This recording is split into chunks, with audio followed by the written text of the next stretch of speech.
ማሻአላህ ማናት እቺ? ዘይነብ ፈብረለች። አንድ ባል ማግባት ብንፈልግ የኔ አቅም የኔ መሰረት አቅም ባይኖረው የኔ ከኛ ብንስማማ ችግር የለውም።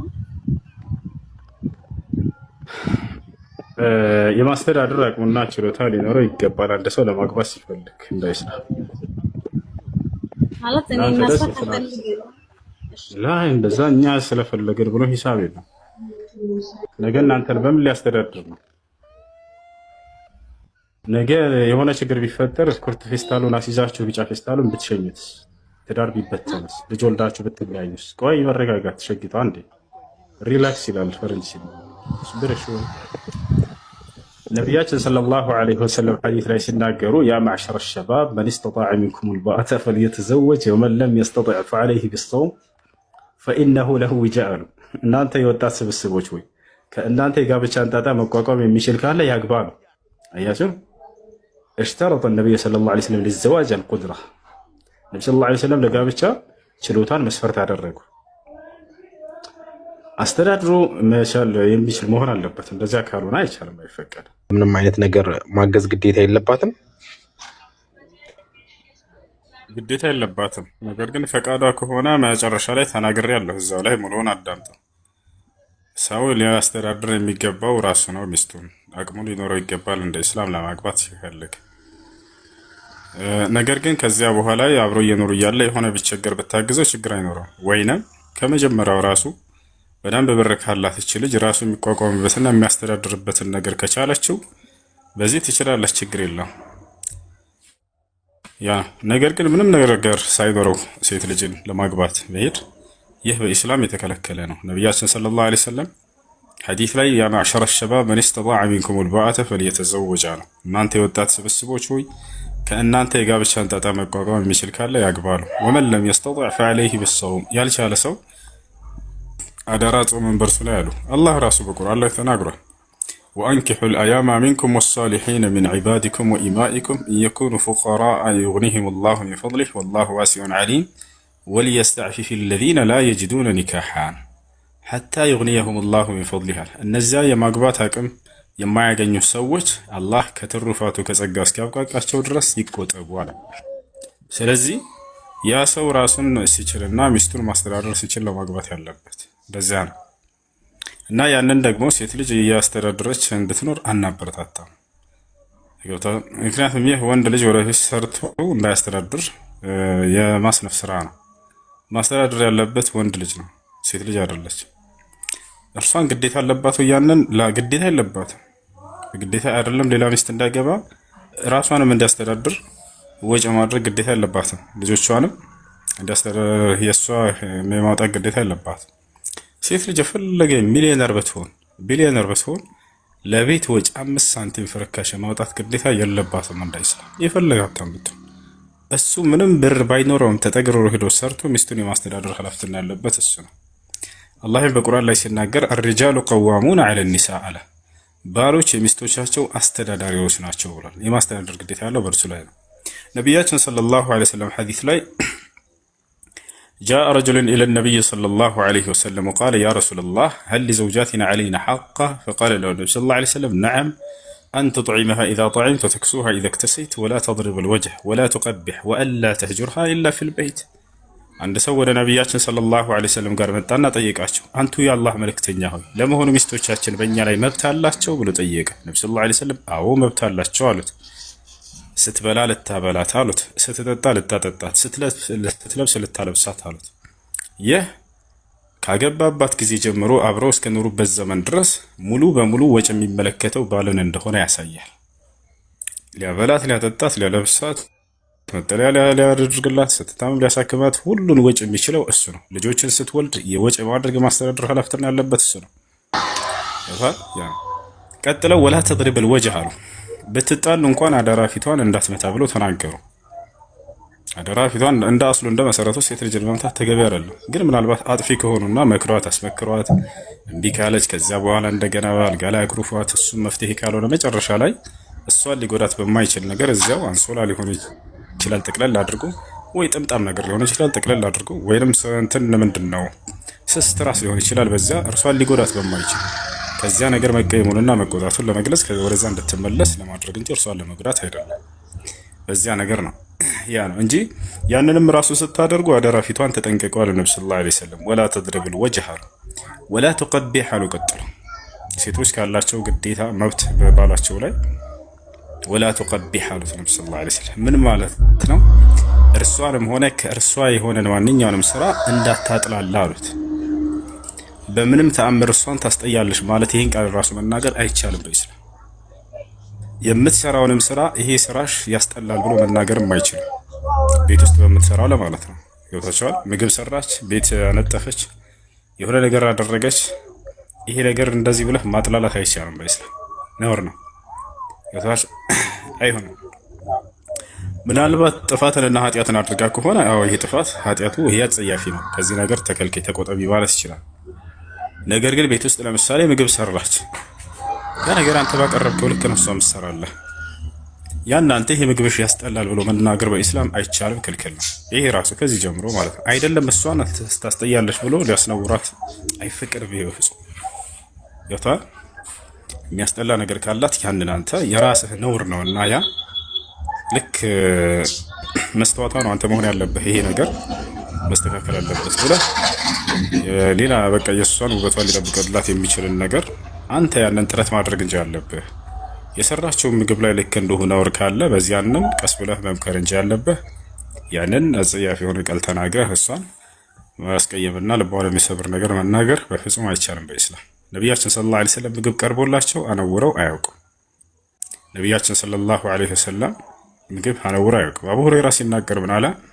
ማ ዓበ ረሱሉላህ ሰለላሁ ዐለይሂ ወሰለም ጠዓመን ቀጥ ኢን ኢሽተሃሁ አከለህ ወኢን ከሪሃሁ ተረከህ አለ። የአላህ መልእክተኛ ነብዩ ሰለላሁ ዐለይሂ ወሰለም ምግብ ቀርቦላቸው አጥላልተው አያውቁም። ከተመቻቸው ከወደዱት ይበሉታል፣ ካልወደዱት ደግሞ ይተውታል አለ። ያ ዛሬ ምግብ ቤት ይቀርብለታል፣ ይመጣል በአግባቡ አስቤዛ ሳይሞላላት ምናምን ቅጥን ያለ ሽሮ ልታቀርብለት ትችላለች። ውሃው ላይ ምንድነው እንጀራው ላይ ከዚያ ስታቀርብለት ወጡን ልክ ስታደርግለት እንጀራው ላይ ወግድ አባይ መጣለህ ምናምን ብሎ የሆነ ውሃው መቅጠኑን ወጡ መቅጠኑን ሙድ ሊይዝባት ይችላል። ይሄ ተገቢ አይደለም። ጎርፍ እንዳይወስደህ ሊላችሁ ይችላል። እዛ ቀጭን ነው ወጡ ሊላትፈልጉ ሙድ እየያዘባት ማለት ይሄ ተገቢ አይደለም። ምናልባትም ጨውን በዛ አድርጋው ደግሞ ወጡ ላይ ጨው ብሎ ሊሆን ይችላል። አንቺ እንዴት ይሄን ጨው አበዛሽ ብለህ እዚያ በራት ታስነሳ። ቀስ ብለህ በፍቅር ነገራት። በቃ ወዴ ይሄ ጨው በዝቷል፣ ነይ የተሻለ ከዚህ ሌላ ምግብ በልተን እንምጣ እኔም አንቺም ብለህ አሪፍ ምግብ ጋብዛት ምናምን ትመጣለህ። አንዳንዱ ይሄን ምግብ ብለሽ ታቀርቢያለሽ፣ ከዛ ሂዶ ፎ ያለ ምግብ በልቶ ይመጣል። እሷን እዛው ይሄን አልበላልሽም እዛው ራስሽ ብይ ይላታል። ይሄ ወላሂ ተገቢ አይደለም። ይዛቱ ጣያኺ ይዛቱ ጣና ብልትሃት ምን ብለሃት አጫውታት አዝናንታት ምናምን ተመለስ። ዱንያ እኮ ነው። ጭራሽ አንዳንዱማ የሚማታል እዛው ይሄ ምግብ ብለሽ ታቀርቢያለሽ ለሰው ሰው ነው የሚበላው። ይሄ ሁሉ አታየውም? ይሄ እኮ ለከብት የሚቀርበው ረብ ፈጣሪ። ይሄ ተገቢ አይደለም። ይሄ ተገቢ አይደለም። አንዳንድ ደግሞ አሉ በዚህ አንፃር እስከ ይሄ ስለ ወንዶች ከተናገረን ስለ ሴቶችም ይናገር።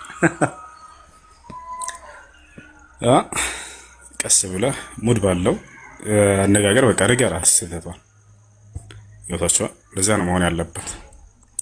አባቷን ጥላ መታለች፣ ወንድሟን ጥላ መታለች፣ እናቷን ጥላ መታለች፣ እህቶቿን ጥላ መታለች። ስለዚህ አንተ ሁሉን ጥላ በመጣች ልጅ ላይ አንተ ወንድሟም አባቷም እናቷም እህቷም ሁሉ ነገር ሆነላት። ሁሉን ጥላ የመጣችው አንተን መሆንህን አስብ። ገብቶሃል አይደል? ከዚያ ከሞቀ ቤት እንደዛ አባቷ እየተንከባከበ ከሚያኖርባት ቤት እያለቀሱ ወደ አንተ ሸኝተዋት አንተ እዚህ እንዳታስነቅሳት ደስ የሚል ህይወትን አኑራት። ያ ነው የሆነ ነገር እንኳን ብታይ ነውር ነገር ካየህ ያን ነገር አንተ ለማስተካከል ሞክር። ካንተ ሌላ ማን አላት? አንተ መስተዋት አሁንላት። አንቺም ልክ እንደዛ ለርሱ የሆነ ችግር ብታዩ በመካከላችሁ ሄዳችሁ ለውጭ ሰው አትናገሩ። እዛው ራሳችሁ ፍቱት። እዛው ራሳችሁ በመነጋገር በመመካከር መፍታት ነው ያለባችሁ። በዚህ መልኩ ትዳር ቢቀጥል በርካቶች ዛሬ ወደ ፍቺ ባልሄዱ ነበር። ግን ዛሬ የሆነ ችግር ይፈጠራል፣ ሄዳ ለጓደኛዋ ትናገራለች። ይሄ ባሌ እንደዚህ ብሎ እቺ ሚስቴ እንደዚህ አድርጋ ይሄ ተገቢ አይደለም። እሺ ጥያቄ ያለ ካለ ይቀጥል። አልጨረስኩም ኡስታዝ። ማለት ሚስትህ ወይ ባለቤት አወረደኝ። ምን አልከኝ? ማለት እሷ ሰፖርት የምታደርግህ ነገር ሐራም አይሆንብህም ማለት ነው። በፍላጎቷ ሰፖርት ልታደርግ ብትፈልግ በፍላጎቷ ይቻላል፣ ችግር የለውም። ሴት ልጅ በፍላጎቷ ባሏን ማገዝ ብትፈልግ ትችላለች፣ አጅራለሁ። ግን ግዴታ አይደለም በርሷ ነው።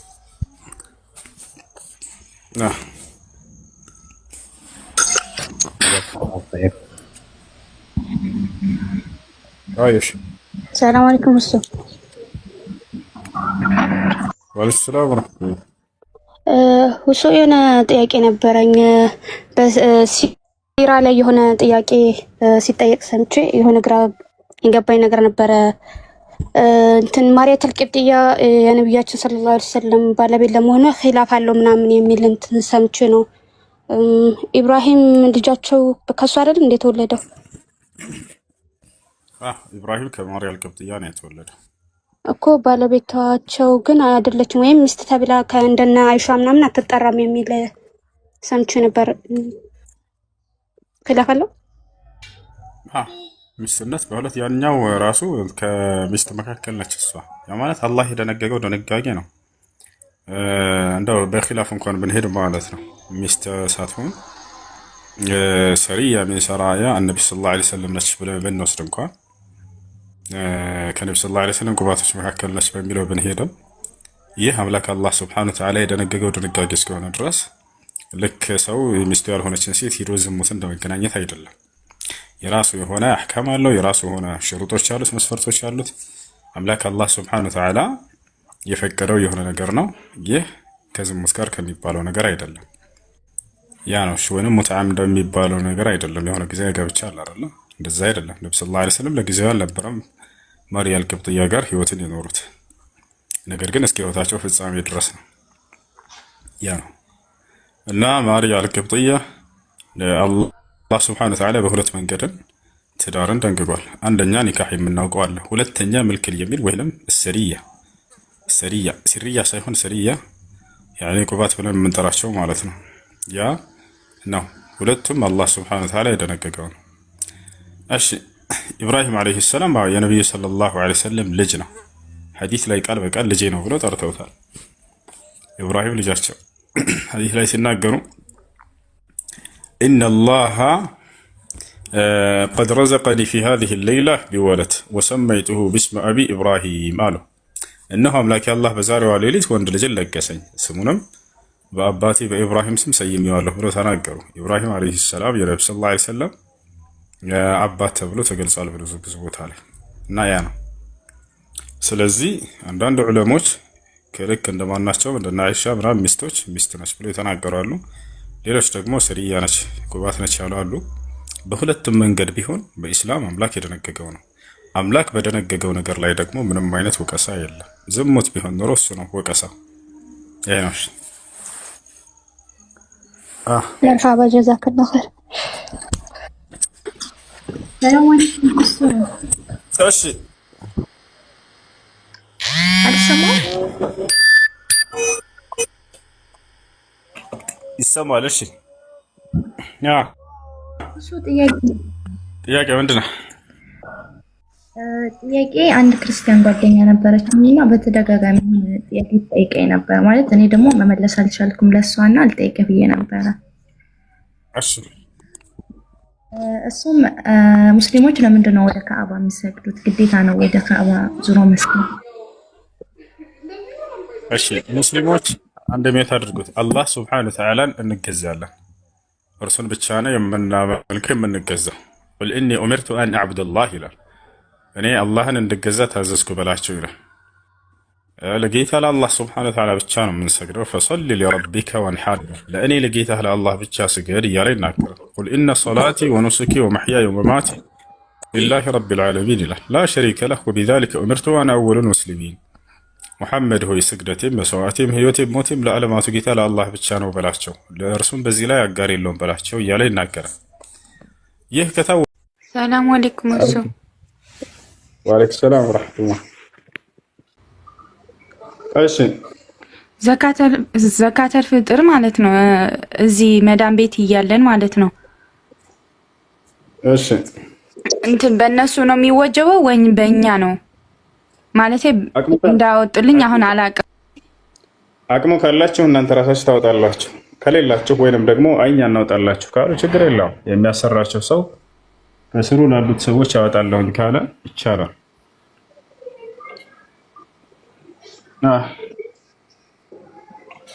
ሰላም አለይኩም።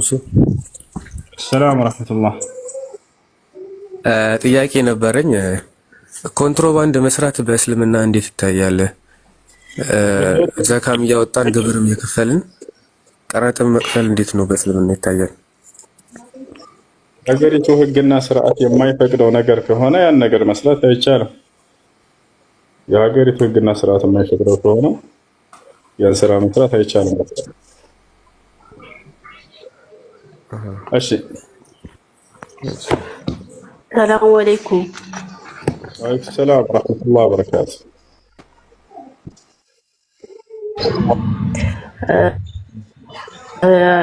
የሆነ ጥያቄ አለና አንዳማበኝ ብር ደግሞ ዘካ አወጣዋለሁ ሐኪም ቤት ኦፕሬሽን ካልተደረገች ብዬ ዘካ አወጣዋለሁ ብዬ ንያ አድርጌ ነበር። ግን በአካባቢያችን ላሉ ሰዎች ለማንኛውም ሰዎች ቢሰጣቸው በረመዳን ይቀበለኛል ወይ አይደለም ነው የሚለው። ይቻላል። ፊጥራ ሰዓት ላይ ማታ ላይ ብላቸው አጠጧቸው ይቻላል፣ ችግር የለውም። በአካባቢያቸው ለሚገኙ ድሃዎች፣ ምስኪኖች መስጠት ትችላላችሁ። ኢንሻአላህ ጀዛከላህ። ሰላም አለይኩም። ወአለይኩም ሰላም ወራህመቱላሂ ወበረካቱ። እና ያለንበት ሀገር የክርስቲያን ሀገር ነው፣ ሳውዝ አፍሪካ ነው የምንኖረው። ግን አንዳንድ ሙስሊም አለ። ግን ረመዳን ሲጾም ለምሳሌ የዚህ ሀገር ሰው አንድ ቀን ከሌላ ሀገር አንድ ቀን በኋላ ይጾማል፣ ጾሙን ይይዛል ማለት ነው። ግን እና ትንሽ ልጆች ከሌላ ሀገር እንደ ኢትዮጵያ ማለት ነው አንድ ቀን በፊት ጾም ይዘናል። ይሄ ነገር ኢድ ወይ ከነሱ ጋር እንሰግዳለን ወይስ እንዴት ነው? በየቀኑ የሚጠየቅ ጥያቄ ነው። ልጆች የሚረብሽ ድምጽ እየሰማህ ነው። ለምን ቤት አታደርገው? በየቀኑ የሚጠየቅ ጥያቄ ነው። ልጆች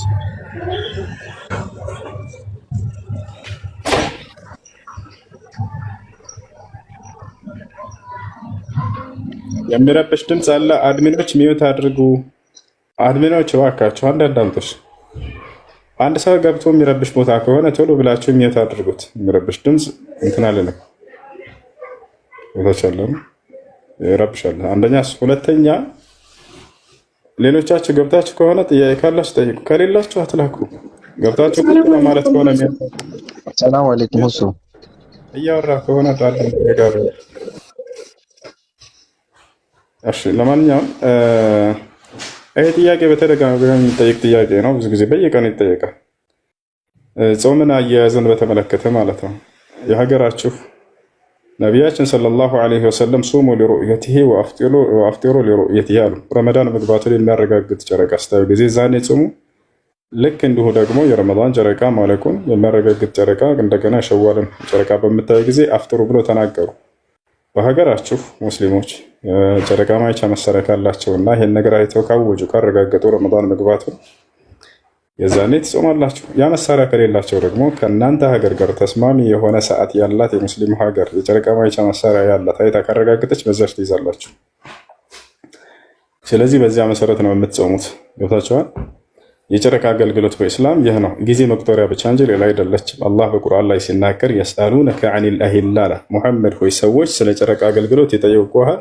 ቁል ሂየ መዋቂት፣ እርሷ የጊዜ መለያ ነች እያለ ይናገራል። ነቢያቶች መጽሐፍ ቅዱስ ላይ አንብባችሁ ከሆነ የጊዜ መለያቸው ጨረቃ ነበረች። በጨረቃ ነበር የሚቆጥሩትና የሚጠቀሙት። ነገር ግን ዛሬ ክርስቲያኖች ይሄን ነገር ልክ እንደ ጨረቃ አምልኮ ብለው ይነግሯቸዋል። ከታች ላለው የዋህ ህዝባቸው መጽሐፋቸውን ገልጠው ስለማያነቡ ዲያቆኖቻቸውም እንዲሁም ተማሪዎቻቸው ይህን ነገር ስለማያውቁ ማለት ነው፣ ስለማያነቡ። ግን መጽሐፍ ቅዱስ ላይ ጨረቃንም የጊዜ መለያ ያደረክልን ይላሉ ነብያቶች። ላሳያችሁ። ክርስቲያኖች ማየት የሚፈልግ ካለ እሺ ይበል፣ አሳያቸዋል። አይ ጥያቄ ያለ ቀጥል። ሰላም አለይኩም። እሱ ሽኩራን። እኔ የሆነ ከባንክ ጋር የተያዘ ጥያቄ ነበር መጠየቅ የፈለኩት። በእኛ በኢትዮጵያ ውስጥ አብዛኛ ጊዜ ኮንቬንሽናል እና ኤፍቢ ወይ ደግሞ ወለድና ያለ ወለድ ብሎ አንድ ሴክተር ቅርንጫፍ ይኖሩታል። ሲቢ ኖር ለምሳሌ ብንወስድ አሁን ለምሳሌ አንድ ያለ ወለድ የሚባለው ቅርንጫፍ ላይ የሚሰራ ሰራተኛ እንዳጋጣሚ ሆኖ የወለድ ወይ ኮንቬንሽናሉን የሚጠቀም ከስተመር መጥቶ አንዳንድ ነገር ጥያቄ ይጠይቃል። ያ ማስተናገድ ግዴታ ባይኖርብንም ለምሳሌ ሂሳቡን ስንት ገባልኝ ምናምን ያም ንግድ ባንክ ወይ ደግሞ ያ እንትን ስለሆነ ማለት ነው። ያንን ሰውዬ መርዳት እና ደግሞ ያን ቦታ ላይ መስራት እንዴት ይታያል በሸሪዓው ማለት ነው?